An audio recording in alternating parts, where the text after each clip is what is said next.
Hello and welcome to Clemmy Games Recommends, my series where I recommend games which I have really enjoyed personally and I believe are worth checking out.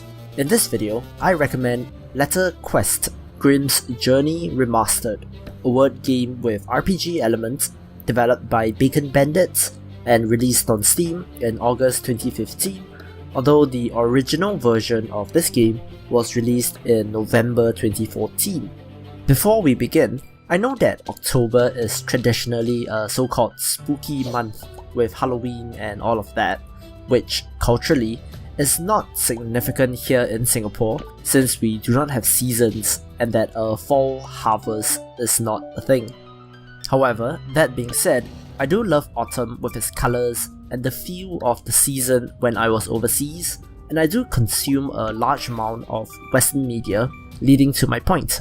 While I am not a fan of horror games, I have come to the realization that my game recommendations planned for the month of October are tangentially spooky themed or have some sort of connection to death and ghouls and what goes bump in the night, with the Land of the Dead in Guacamelee last week and with the Grim Reaper here in today's video. In Letter Quest, you play as Grimm, who is on a quest for pizza. As absurd a premise as this is, I find it very charming in a light-hearted sort of way. The game is split into distinct levels, each playing out like a side-scrolling dungeon crawler.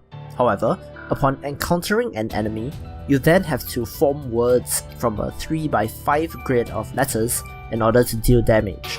Letters which are more difficult to use in words such as Q, J, or K do deal more damage, and the objective here is of course to defeat the monster.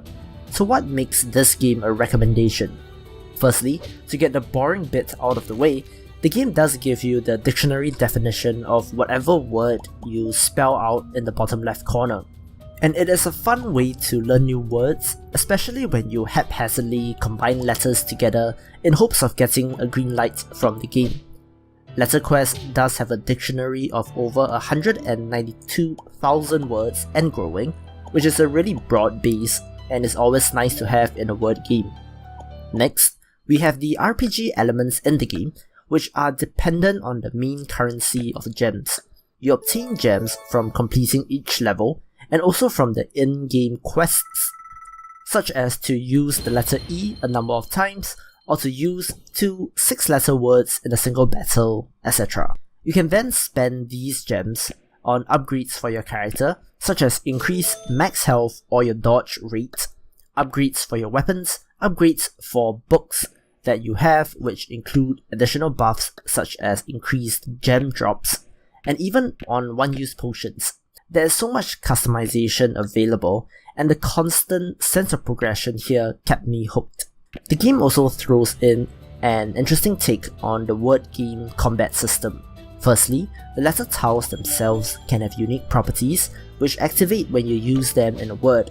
Examples here include crystal tiles which buff Grimm for a few turns, twister tiles which change the letter on them every turn, and cracked tiles from enemy abilities that deal no damage when used in a word. This makes for very engaging gameplay, and you have to constantly make decisions such as whether or not to take the poison damage from a tile in exchange for massive damage on the enemy.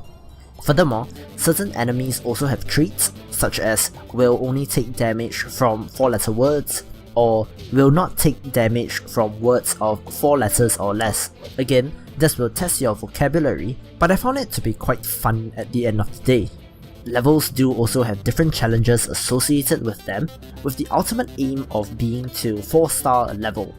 Here, stars do not work based on your score for the level. Rather, each star is awarded if you complete the same level under different circumstances, such as finishing it within a certain number of moves or within a certain amount of time, adding plenty of replayability. Overall, I would recommend Letter Quest Grimm's Journey Remastered if you are in the mood for a word game with systems that go beyond the simple high score chase. The overall package here is fantastic, with great gameplay, progression elements, a cute art style, and a light-hearted story. If any of this sounds good to you, do yourself a favor and check this game out for yourself. Anyway, that's it for this video. Thank you all for watching. If you enjoyed the video, please don't forget to like, share and subscribe. Leave a comment if you like. Thanks again, and I will see you in the next video.